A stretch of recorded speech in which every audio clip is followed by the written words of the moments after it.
Hello everyone, welcome to our channel vision classes. आज हम start करते हैं जो हमारी लास्ट ईयर्स क्वेश्चन आंसर्स की सीरीज़ थी। मींस क्वेश्चन आंसर्स जो हमारे पेपर थे लास्ट ईयर के, उसी सीरीज़ को आज हम लेकर आए हैं। जैसे कि हम लोगों ने जो सीरीज़ स्टार्ट की है इकोनॉमिक्स पीजीटी, तो उसमें हमने इससे पहले के पेपर आपको प्रोवाइड कर रखे हैं। ये पेपर हमारा 2010 में जो पेपर हुआ था वो पेपर है ये। जैसे कि हम लोग जानते हैं जो हमारे पेपर्स हैं उनकी प्रैक्टिस के लिए हमें लास्ट ईयर्स के पेपर्स को भी देखना पड़ता है एज अ प्रैक्टिस की तरह। तो इसीलिए ये सीरीज़ आपको बहुत ही ज़्यादा महत्वपूर्ण होने वाली है, क्योंकि इसमें हम सारे ही क्वेश्चंस को अटैम्प्ट करेंगे। 125 जो क्वेश्चंस हैं उन सभी को हम अटैम्प्ट करेंगे, जिससे कि आपकी एक अच्छे से प्रैक्टिस भी हो सकती है। तो आइए स्टार्ट करते हैं आज की सीरीज़ को। डायरेक्ट हम आंसर पर फोकस करेंगे, और जो भी हमारे चैनल पर न्यू होंगे तो चैनल को सब्सक्राइब कर लीजिएगा, बेल आइकन प्रेस कर लीजिएगा, ताकि जो भी हमारी एग्ज़ाम से रिलेटेड वीडियोज़ होती हैं उसका नोटिफिकेशन आपको मिलता रहे। क्योंकि अब आपको ऐसे ही सारे ही प्रैक्टिस पेपर भी प्रोवाइड करेंगे, और सारे ही हम आपको लास्ट ईयर जो पेपर्स हो चुके हैं उन सब का सॉल्यूशन हम आपको प्रोवाइड करेंगे। हमने और भी आपको सॉल्यूशन प्रोवाइड कर रखे हैं, आप हमारी प्लेलिस्ट में भी जाके देख सकते हैं, या आप हमारी इसी वीडियो के डिस्क्रिप्शन बॉक्स में भी देख सकते हैं, जिसमें हमने कि आपको अदर एग्ज़ाम्स के भी सॉल्यूशन प्रोवाइड कर रखे हैं। लास्ट ईयर्स पेपर्स भी हमने प्रोवाइड कर रखे हैं, लास्ट 10 ईयर्स 15 ईयर्स के। तो ये स्टार्ट करते हैं आज की सीरीज़ को। पहला क्वेश्चन यहाँ पर दे रखा है कि भारत में मुद्रास्फीति के मापने के लिए प्रयोग में लाया जाता है। तो यहाँ पर अगर हम देखें तो क्या मापने के लिए प्रयोग लाया जाता है? मेथड थोक मूल्य सूचकांक। क्वेश्चन नंबर सेकंड है, निम्न में से कौन सा सही नहीं है? तो यहाँ पर अगर हम देखें तो क्वेश्चन नंबर सेकंड का यहाँ पर कौन सा आंसर करेक्ट होगा? यहाँ पर आंसर फर्स्ट जो है वो यहाँ पर करेक्ट है। सामान्य वस्तुओं के संबंध में आय प्रभाव धनात्मक होता है, ये वाला जो कथन है ये सही नहीं है। क्वेश्चन नंबर 3 है, दिए हुए कुल विनियोग व्यय के बचत प्रवृत्ति में वृद्धि होने से। तो यहाँ पर क्वेश्चन नंबर 3 का हम देखते हैं आंसर नंबर जो यहाँ पर सेकेंड है वो हमारा यहाँ पर क्या होगा? करेक्ट है। द नेक्स्ट है हमारा क्वेश्चन नंबर 4, कॉप डगलस उत्पादन फलन में उत्पत्ति के कितने साधनों पर विचार किया जाता है? तो यहाँ पर अगर हम देखें कितने साधनों पर विचार किया जाता है, तो यहाँ पर जो हमारा आंसर है वो फर्स्ट है, यानी कि 2 साधनों पर विचार किया जाता है। क्वेश्चन नंबर 5 है, जब सीमांत लागत कम हो रही हो तो औसत लागत सीमांत लागत से कैसी होगी? कम होगी या फिर अधिक होगी? तो यहाँ पर हम देख लेते हैं क्वेश्चन नंबर 5 का जो आंसर है कैसी होगी? अधिक होगी। क्वेश्चन नंबर 6 है, यदि आय में 5000 करोड़ रुपए की वृद्धि से बचत में 500 करोड़ रुपए की वृद्धि हो जाए तो सीमांत उपभोग प्रवृत्ति होगी, कितने % होगी? तो यहाँ पर हम देख लेते हैं क्वेश्चन नंबर 6 का जो आंसर है, आंसर नंबर 3 यहाँ पर करेक्ट है, 90%। क्वेश्चन नंबर 7 है, भारत में वैट लागू किए जाने की सिफारिश की थी। तो यहाँ पर क्वेश्चन नंबर 7 का जो आंसर है वो आंसर नंबर सेकंड है, यहाँ पर झा कमेटी ने। क्वेश्चन नंबर 8 है, प्रति व्यापार किस प्रकार का व्यापार है? तो क्वेश्चन नंबर 8 का हम देखते हैं प्रति व्यापार किस प्रकार का व्यापार है, आंसर नंबर 3 यहाँ पर करेक्ट है। जो प्रति व्यापार है वो वस्तु विनिमय व्यापार है। क्वेश्चन नंबर 9 है, विश्व बैंक समूह के निम्नलिखित संगठनों को उनके स्थापना वर्ष के अनुसार बढ़ते क्रम में व्यवस्थित करना है। तो क्वेश्चन नंबर 9 का हम यहाँ पर आंसर देख लेते हैं। क्वेश्चन नंबर 9 का जो आंसर है वो हमारा यहाँ पर सेकंड करेक्ट है, A, C, B and D। Means first वाला ये हो जाएगा, देन हमारा ये सेकंड हो जाएगा, देन B हमारा थर्ड हो जाएगा, और ये हमारा फोर्थ हो जाएगा।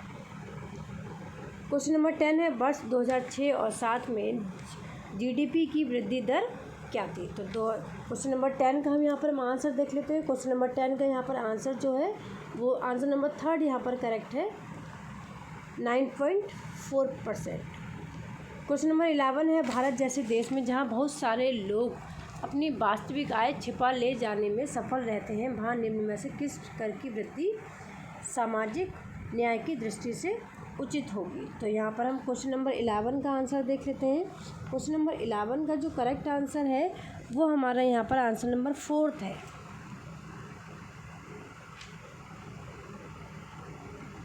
आंसर 4 यानी कि संपत्ति कर।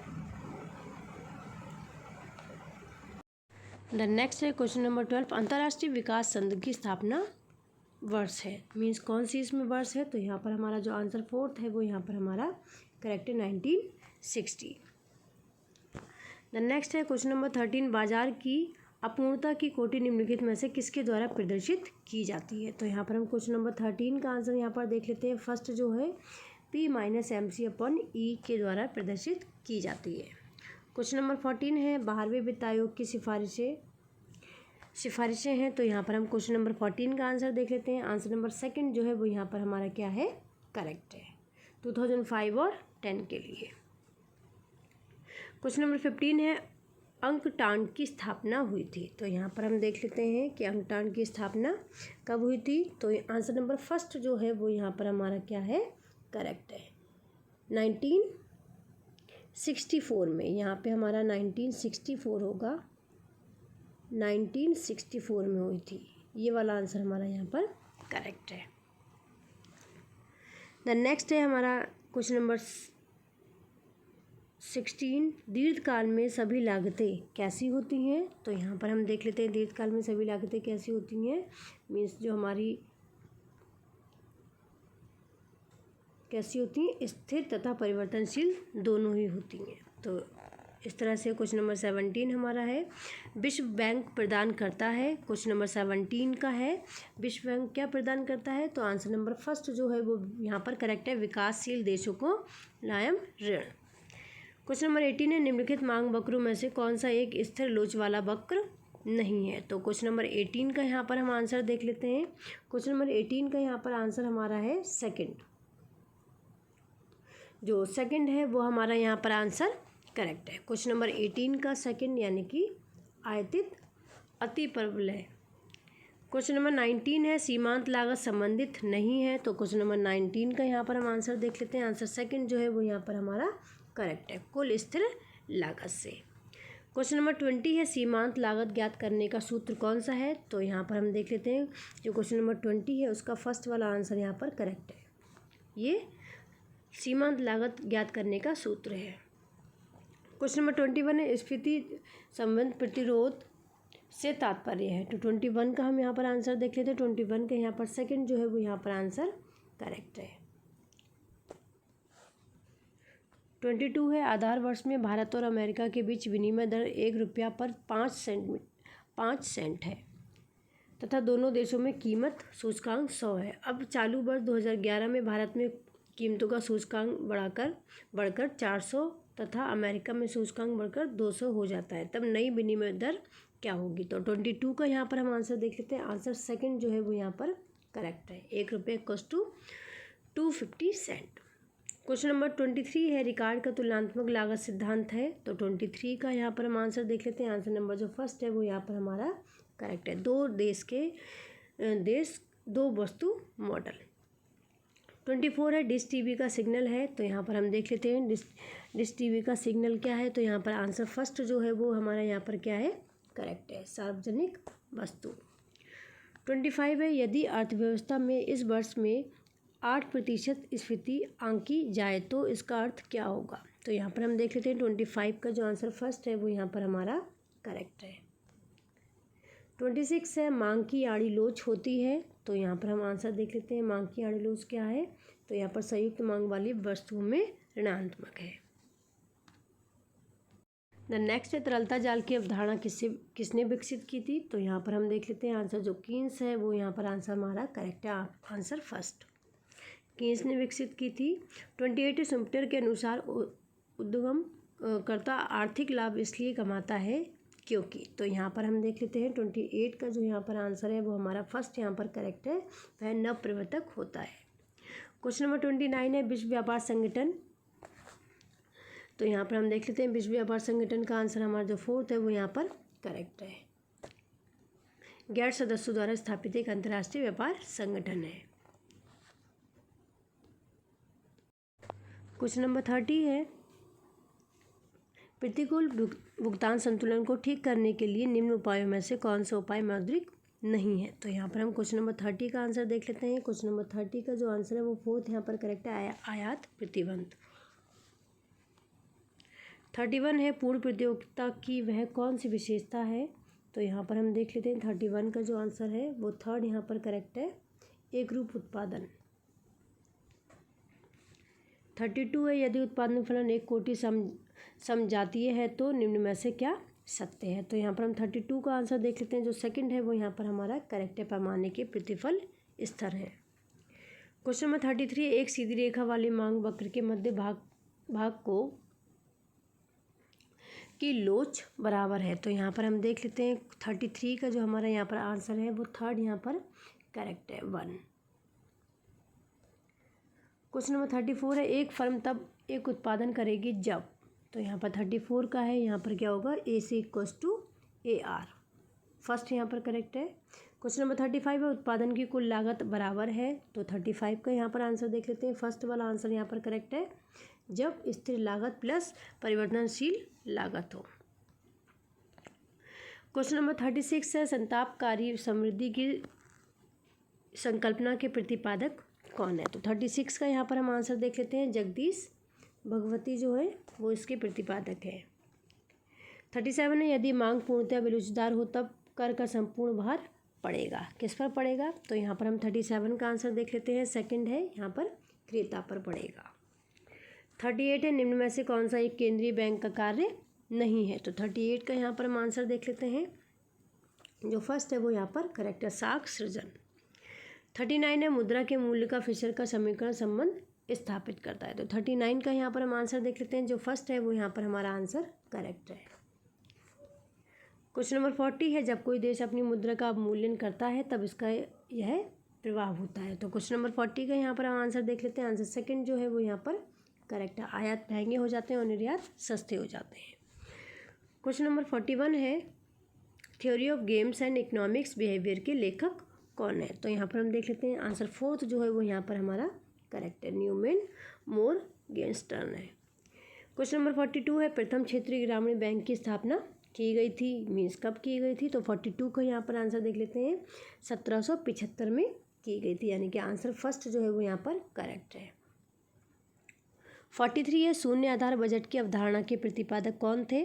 तो यहाँ पर हम देख लेते हैं। आंसर थर्ड जो है वो यहाँ पर करेक्ट है, APPA पायर थे। क्वेश्चन नंबर 44 है, भारत में राजकोषीय उत्तरदायित्व तथा बजट प्रबंधन नियम लागू किया गया वर्ष कौन सा है। तो 44 का यहाँ पर देख लेते हैं कौन सा वर्ष है, 2004 है। 45 है, micro finance development and equity fund बना रहा है। तो यहाँ पर हम 45 का आंसर देख लेते हैं। आंसर सेकंड जो है वो IDBI है, इक्विटी फंड बना रहा है। 46 है, प्रदिष्ट मुद्रा है। तो यहाँ पर हम देख लेते हैं प्रदिष्ट मुद्रा कौन सी है। आंसर फर्स्ट जो है वो यहाँ पर हमारा क्या है, करेक्ट है, विधिग्रह मुद्रा। क्वेश्चन नंबर 47 है, यदि उपभोग फलन C = 100 + 0.8y तथा विनियोग 1 = 50 हो तो संतुलित आय का स्तर क्या होगा। तो यहाँ पर हम देख लेते हैं संतुलित आय का स्तर क्या होगा। डायरेक्ट यहाँ आंसर देखते हैं, 750 होगा। क्वेश्चन नंबर 48 है, व्यावसायिक मंदी से निपटने के लिए कीन्सियन सिद्धांत विशेष रूप से निम्न किस नीति को अपनाए जाने का सुझाव देते हैं। तो यहाँ पर हम 48 का यहाँ पर आंसर देख लेते हैं, राजकोषीय नीति का सुझाव देते हैं। 49 है, बेरोजगारी की दर तथा स्फीति दर के बीच अल्पकालीन अनुभाविक संबंध को औपचारिक रूप प्रदान किया गया है। किसने प्रदान किया है। तो यहाँ पर हम आंसर देख लेते हैं। आंसर सेकंड जो है वो यहाँ पर हमारा करेक्ट है, AW फिलिप्स ने। क्वेश्चन नंबर 50 है, वितरण के उत्पाद विश्लेषण सिद्धांत में निम्न में से कौन सा तथ्य सत्य नहीं है। तो क्वेश्चन नंबर 50 का यहाँ पर हम आंसर देख लेते हैं। आंसर फर्स्ट जो है वो यहाँ पर हमारा क्या है, करेक्ट है, प्रत्येक कारक को उसकी सीमांत उत्पादकता के अनुसार भुगतान किया जाता है। क्वेश्चन नंबर 51 है, किसी फर्म के संतुलन की आवश्यक शर्त है। तो यहाँ पर हम देख लेते हैं। आंसर नंबर 4 जो है वो यहाँ पर करेक्ट है, दोनों फर्स्ट और सेकंड दोनों ही सही हैं। 52 है, वस्तु की मांग मात्रा व उसकी कीमत के बीच परिणात्मक संबंध की व्यवस्था की जाती है। तो यहाँ पर हम देख लेते हैं 52 का जो आंसर सेकंड है वो यहाँ पर करेक्ट है।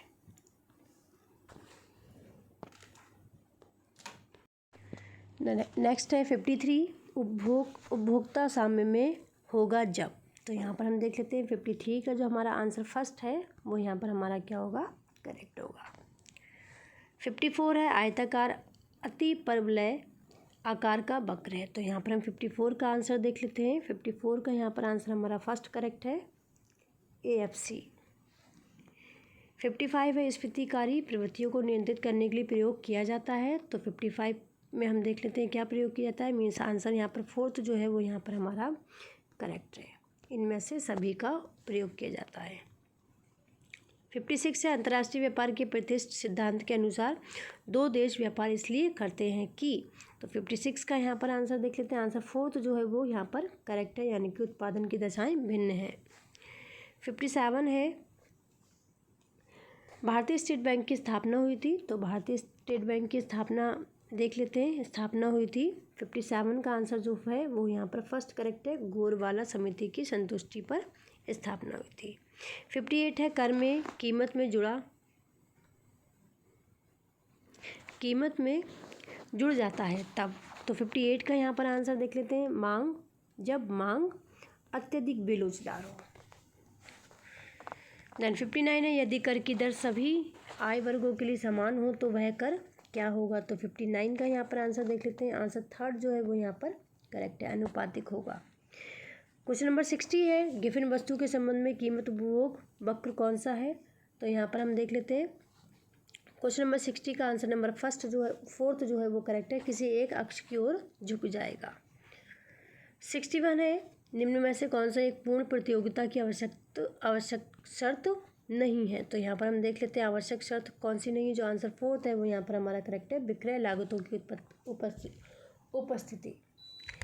द नेक्स्ट है क्वेश्चन नंबर 62 एंजल के नियम के अनुसार खाद्य पदार्थों की मांग की लोच क्या होगी। तो यहाँ पर हम देख लेते हैं 62 का जो आंसर है वो फर्स्ट यहाँ पर करेक्ट है, इकाई से कम होती है। द नेक्स्ट है 63 मांग प्रोत्साहित स्फीति का कारण है। तो 63 का यहाँ पर हम आंसर देख लेते हैं। आंसर फोर्थ जो है वो यहाँ पर करेक्ट है, जनसंख्या में वृद्धि। 64 है गुणक का संबंध है। तो 64 का यहाँ पर देख लेते हैं गुणक का संबंध क्या है, सीमांत बचत प्रवृत्ति से उल्टा।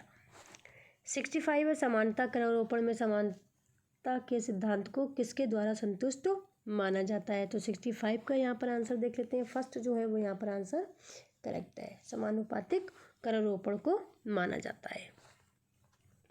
66 है हेक्सर ओलिन के अंतर्राष्ट्रीय व्यापार सिद्धांत के निम्न में से कौन सी एक मान्यता नहीं है। तो 66 का यहाँ पर आंसर जो फर्स्ट है वो यहाँ पर क्या है, करेक्ट है, दो राष्ट्रों के साधनों का एंडाउनमेंट में अंतर होना।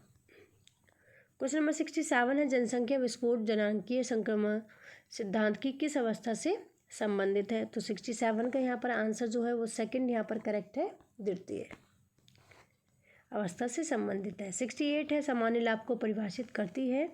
तो सामान्य लाभ को क्या परिभाषित करती है। आंसर फोर्थ जो है वो यहाँ पर हमारा करेक्ट है, लाभ जो एक फर्म को वर्तमान व्यवसाय में बने रहने के लिए प्रोत्साहित करती है, यह लाभ को प्रोत्साहित करती है, परिभाषित करती है, सॉरी। नेक्स्ट है 69 संरक्षण का शिशु उद्योग तर्क। तो 69 का यहाँ पर हम देख लेते हैं कौन सा है। जो आंसर फोर्थ है वो यहाँ पर हमारा करेक्ट है, देश के भुगतान शेष में असंतुलन दूर करने के उद्देश्य के आयातों पर प्रतिबंध लगाने के लिए दिया जाता है। क्वेश्चन नंबर 70 है पहले राष्ट्रीय श्रम आयोग का गठन किया गया था। तो यहाँ पर देख लेते हैं कब गठन किया गया था। मीन्स यहाँ पर हमारा जो ऑप्शन 3 है वो यहाँ पर हमारा करेक्ट है। मीन्स 24 दिसंबर 1966 को, सॉरी 1966, ये 86 नहीं है, यहाँ पर 66 है। 71 है दोहा वार्ता हुई थी। तो यहाँ पर हम देख लेते हैं दोहा वार्ता कब हुई थी। यहाँ पर हुई थी, मीन्स यहाँ पर आंसर हमारा क्या है, जो फर्स्ट है वो हमारा यहाँ पर करेक्ट है। जब एक देश के निर्यातों की मांग की कीमत आयातों की तुलना में कम होती है तब उस देश की व्यापार शर्तों की प्रवृत्ति होती है। तो 72 का यहाँ पर देख लेते हैं कैसी होती है, अनुकूल होती है, अनुकूल होने के कारण। 73 है निम्न में से कौन सा कथन सही है। तो 73 का देख लेते हैं। आंसर फर्स्ट जो है वो यहाँ पर करेक्ट है, किसी भी देश का भुगतान संतुलन हमेशा संतुलित होता है, यह कथन सही है। 73 74 है विश्व व्यापार संगठन की स्थापना कब हुई थी? तो 74 का जो हमारा सेकंड आंसर है वो यहाँ पर हमारा करेक्ट है, 1995 को हुई थी। द नेक्स्ट है 75, आय में क्षतिपूर्वक परिवर्तन पर निर्भर कर है। तो यहाँ पर 75 का यहाँ पर आंसर देख लेते हैं, हिग्स का मीन्स आंसर फर्स्ट हिग्स का स्थानापन्न था। क्वेश्चन नंबर 76 है, ब्याज निर्धारण के आधुनिक सिद्धांत की व्याख्या की जाती है। तो 76 का यहाँ पर आंसर जो थर्ड है वो यहाँ पर करेक्ट है, IS, LM दोनों वक्रों द्वारा। 77, रिकार्डो के लगान सिद्धांत के अनुसार लगान की उत्पत्ति का कारण है। तो यहाँ पर हम देख लेते हैं 77 का जो आंसर थर्ड है वो यहाँ पर हमारा करेक्ट है, भूमि की उर्वरता के बीच अंतर। 78 है, जब मांग वक्र एक्स अक्ष के समांतर एक सीधी रेखा के रूप में होता है तो यह बताता है कि मांग की लोच कैसी है। तो यहाँ पर हम 78 का देख लेते हैं, आंसर फोर्थ जो है वो यहाँ पर करेक्ट है, अनंत। 79 है, रिकार्डो के अनुसार भूमि की हस्तांतरक आय होती है। तो यहाँ पर देख लेते हैं, आंसर थर्ड जो है वो यहाँ पर करेक्ट है, ये रिकार्डो है यहाँ पर।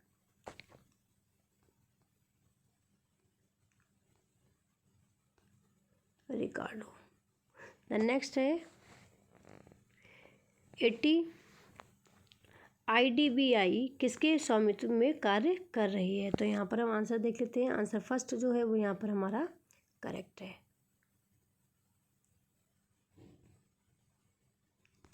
भारत सरकार। 81 है, कुर्नो मॉडल की मुख्य अवधारणा है। तो कुर्नो मॉडल की मुख्य अवधारणा क्या है, यहाँ पर हम देख लेते हैं, आंसर फर्स्ट जो है वो यहाँ पर हमारा करेक्ट है, प्रत्येक विक्रेता अपने प्रतिद्वंदी विक्रेता की पूर्ति को स्थिर मान लेता है। यहाँ पर ये कुर्नो वर्ड है। द नेक्स्ट है यहाँ पर क्वेश्चन नंबर 82, निम्नलिखित में से किस संदर्भ में पूर्ण प्रतियोगिता निश्चय ही एक अधिकार के श्रेष्ठतर होगी। तो यहाँ पर हम 82 का आंसर देख लेते हैं। 82 का यहाँ पर जो आंसर है वो हमारा सेकंड यहाँ पर करेक्ट है, आवंटन कुशलता।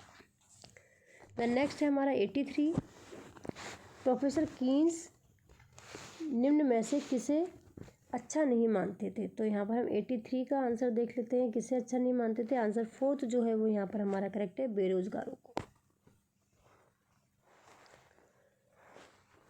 क्वेश्चन नंबर 84 है, मुद्रा की मांग है। तो यहाँ पर हम देख लेते हैं मुद्रा की मांग क्या है, आंसर थर्ड जो है वो यहाँ पर करेक्ट है।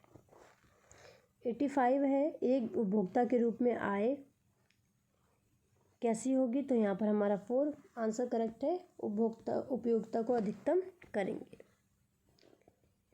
86 है, अंतर्राष्ट्रीय व्यापार के तुलनात्मक लागत सिद्धांत का मूल किसके लेखों में पाया जाता है। तो 86 का यहाँ पर हम देख लेते हैं, किसके लेखों में पाया जाता है, रिकॉर्ड्स के लेखों में पाया जाता है।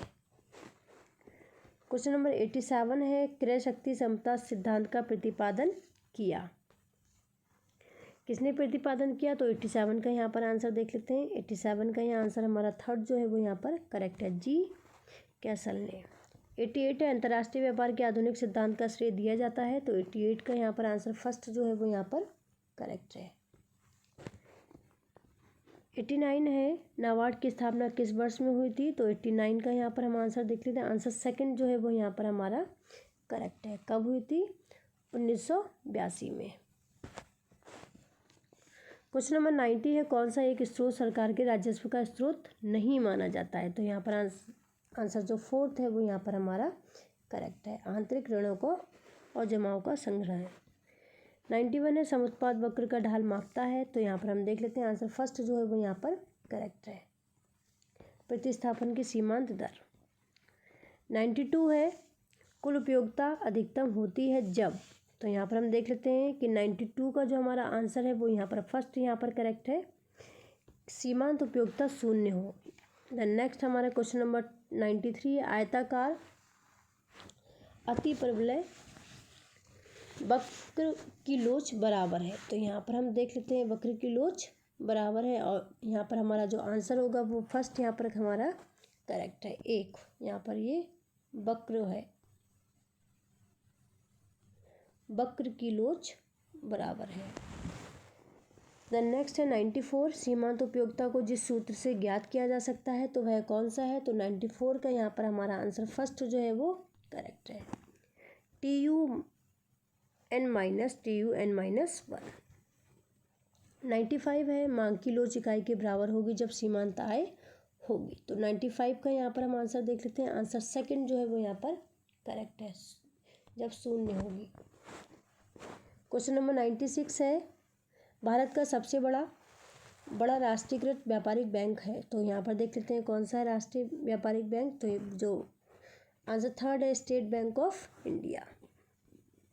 97 है, निम्न कारकों में से किस एक का प्रभाव मुद्रा प्रचलन के वेग को प्रभावित नहीं करता है। तो 97 का यहाँ पर आंसर फोर्थ जो है वो यहाँ पर करेक्ट है, व्यापारिक परिस्थितियाँ।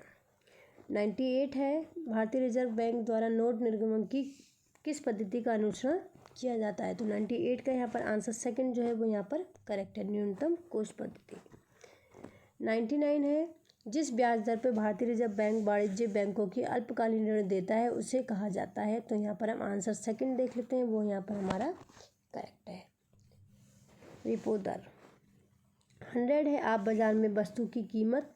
तो यहाँ पर हम देख लेते हैं आंसर 100 का आंसर जो सेकंड है वो यहाँ पर करेक्ट है, उसकी सीमांत उपयोगिता के बराबर देते हैं। 101 है, भारत में कृषि कराधान के कठिन होने का कारण क्या है। तो यहाँ पर हम देख लेते हैं 101 का जो आंसर फोर्थ है वो हमारा यहाँ पर करेक्ट है। क्या कारण है, एक कर संग्रह में बढ़ता हुआ ऊपरी व्यय और राजनीतिक इच्छा शक्ति में कमी। 102 है, निम्नलिखित में से किस एक प्रकार के राजस्व का बंटवारा केंद्र सरकार राज्य सरकारों के साथ नहीं करती। तो 102 का यहाँ पर हम आंसर देख लेते हैं। आंसर फोर्थ जो है वो हमारा यहाँ पर करेक्ट है, सीमा शुल्क का बंटवारा नहीं करती। देन नेक्स्ट है 103, जिस कर का दबाव भार की एक व्यक्ति पर पड़े उसे क्या कहते हैं। तो 103 का जो यहाँ पर आंसर है उसे क्या कहते हैं, प्रत्यक्ष कर कहते हैं। आंसर फर्स्ट जो है वो करेक्ट है।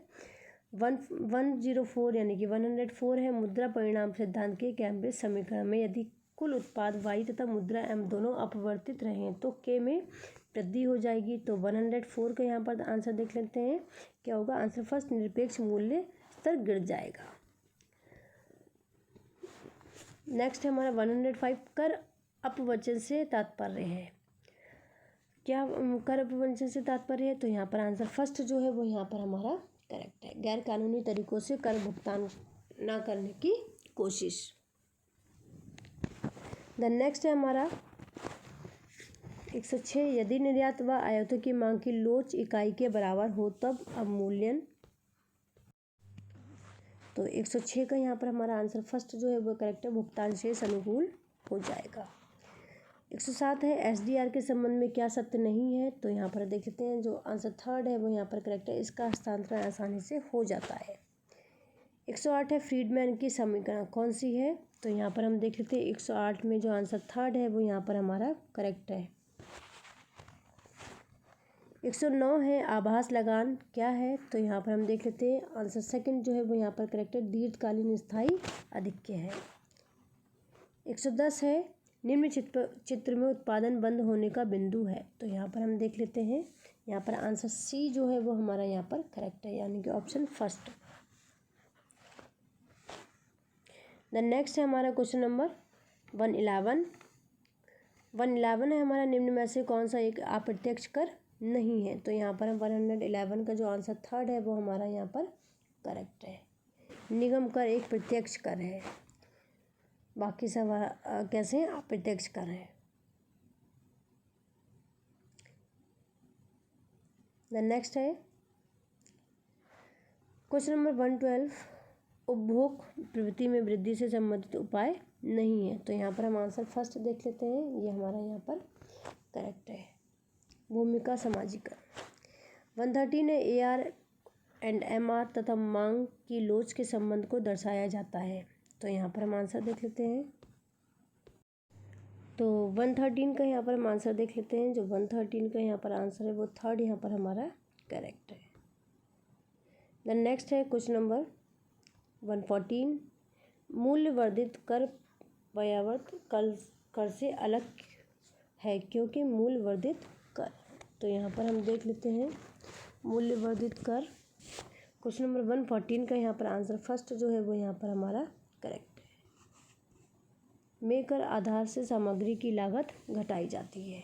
क्वेश्चन नंबर 115 है, निम्न में से कौन देशी बैंकर के अंतर्गत नहीं आता है। तो क्वेश्चन नंबर 115 का यहाँ पर आंसर सेकंड जो है वो यहाँ पर करेक्ट है, क्षेत्रीय ग्रामीण बैंक नहीं आती है। क्वेश्चन नंबर 116 है, भारत में वर्तमान विदेशी विनिमय दर प्रणाली को कहा जाता है। तो क्या कहा जाता है, आंसर फोर्थ जो है वो यहाँ पर करेक्ट है, प्रतिबंधित तैरती विनिमय दर प्रणाली कहा जाता है। क्वेश्चन नंबर 17 है, 117 व्यापार की शर्तें निर्दिष्ट करती हैं। तो व्यापार की शर्त क्या निर्दिष्ट करती हैं, आंसर 3 है जो यहाँ पर करेक्ट है, निर्यात कीमतों एवं आयातों कीमतों के बीच अनुपात को। क्वेश्चन नंबर 118 है, अनुकूलतम शुल्क वह है जो, तो यहाँ पर आंसर देख लेते हैं, जो शुल्क से सुलभ को अधिकतम करे। आंसर फर्स्ट जो है वो यहाँ पर करेक्ट है। क्वेश्चन नंबर 119 है, निम्न में से कौन एक केंद्रीय बैंक का कार्य नहीं है। तो यहाँ पर हम देख लेते हैं, आंसर थर्ड जो है वो यहाँ पर करेक्ट है, साख सृजन। यहाँ पर हम ये क्या होगा, सृजन।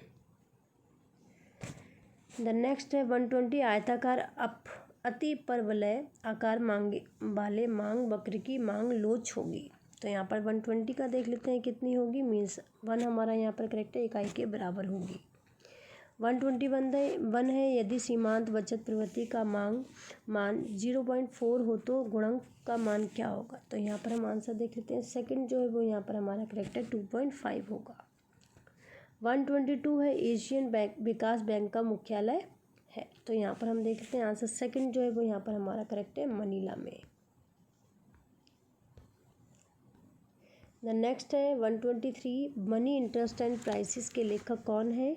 तो यहाँ पर हम 123 का आंसर देख लेते हैं, थर्ड जो है वो यहाँ पर हमारा करेक्ट है, पेंटिकिन है। क्वेश्चन नंबर 124 है, एक देश का व्यापार शेष निम्न में से किसके आयात और निर्यात के मूल्यों पर आधारित होता है। तो 124 का यहाँ पर आंसर जो थर्ड है वो यहाँ पर हमारा करेक्ट है, केवल दृश्य मंदों पर। देन नेक्स्ट है 125 विशुद्ध एकाधिकार में एकाधिकार की वस्तु की प्रति लोच होती है। तो 125 का यहाँ पर हम आंसर फर्स्ट देख लेते हैं जो कि करेक्ट है, शून्य होती है। देन इस तरह से हमारी सीरीज़ कंप्लीट होती है और ऐसे ही हमारी और भी सीरीज़ हम लेकर आते रहेंगे आपके सामने। बने रहिएगा हमारे चैनल के साथ में। एंड जो भी हमारी वीडियोस हैं उस रिलेटेड कोई अगर आपको कमेंट देना है तो आप हमारे कमेंट बॉक्स में टाइप कर सकते हैं, एज अ सजेशन की तरह आप हमें दे सकते हैं, या जो भी आप पेपर आपको चाहिए आप वो पेपर भी हमें कमेंट बॉक्स में टाइप कर सकते हैं, हम वो आपको प्रोवाइड करेंगे। वैसे ही हम एक एक करके सारे ही हम आपको पेपर्स प्रोवाइड करते जा रहे हैं। Thank you.